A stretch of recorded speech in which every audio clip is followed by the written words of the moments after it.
What's going on, guys? I'm Andy. And I'm Chris. And today we're going to be talking about Disney Plus's new TV series, The Mandalorian. So let's get right into it. So we're going to be talking about both the first episode and the second episode of The Mandalorian, just because they both came out this week. And we're going to be talking about spoilers with these two because there's no other way to talk about it, really. And I mean, why don't we just start off right away with Pedro Pascal, our man. He's fine in the show, and he's really good in the show. His presence is definitely felt. I love the way he portrays him, and just his voice is awesome. The mystery behind his character, I love everything about it. Yeah, and I love the design of The Mandalorian. It's so clean. Right from the beginning, from the opening scene, that shot of him tracking down those guys and stuff, walking into the bar, and it just sets the tone perfectly. It really does, and I'm really happy that this show got made and they didn't try and force out another movie, you know? Yeah, for sure. Jon Favreau is doing a really good job with the show running, and then right from the beginning, you see how much of a badass the Mandalorian is. Like, they flex that CGI with the giant thing that comes out and grabs his ship, and then, like, he captures the one guy and puts him in the carbonite. I like that a lot. Yeah, that was good stuff. And then, of course, he goes to meet the boss, Carl Weathers. That starts up the story with he has to go get the target from the guys. One thing that really impressed me so far about this show is the action sequences, especially in that first episode.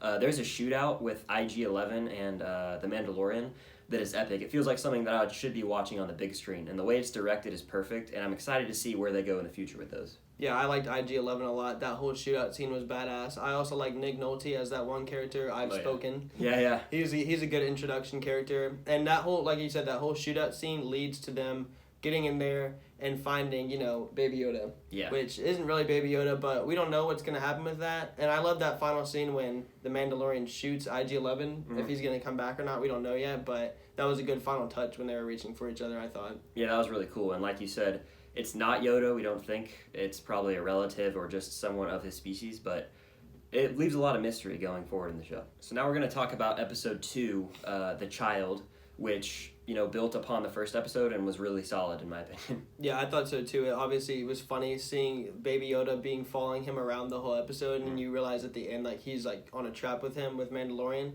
But this episode is basically about him versus the Jawas trying to get his stuff back from his ship, and I thought it was really entertaining. Yeah, you get some funny action sequences in there when he's trying to get some parts back from his ship, and again, the CGI is impressive. It's so good, and he works his way all the way up to the top, and they just electrify him off. That was really good stuff. The directing in this show so far is really good, I think. Yeah, I'm a big fan of it. They're getting big names to do it. For sure, and I also like that they incorporated Nick Nolte back into this episode. He came back for help, and I wish he went along with the crew, but maybe he'll come back in the later episode. I really hope he does, because he's one of my favorite characters so far. Definitely, and one of my favorite parts about this episode was when the Mandalorian went into the cave to get the egg, right?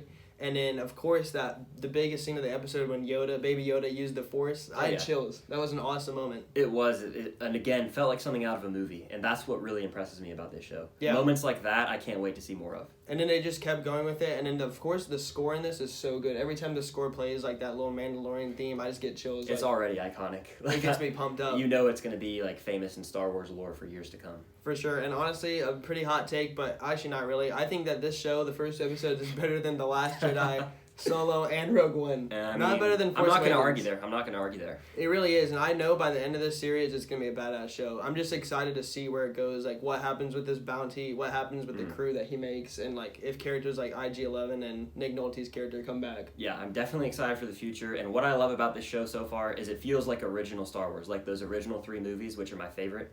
And it makes me feel like a kid again watching it, and I cannot wait to see more episodes. So that's a wrap for our review of episodes 1 and 2 of The Mandalorian.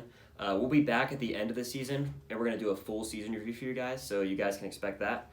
And hope you guys enjoyed the video. Be sure to comment down below what your favorite episode so far is. I know there's only been 2, and why you love or don't like The Mandalorian. And if you haven't already, please subscribe to the channel. It would mean the world to us. And until next time, we'll see you guys later. See you guys. Thanks.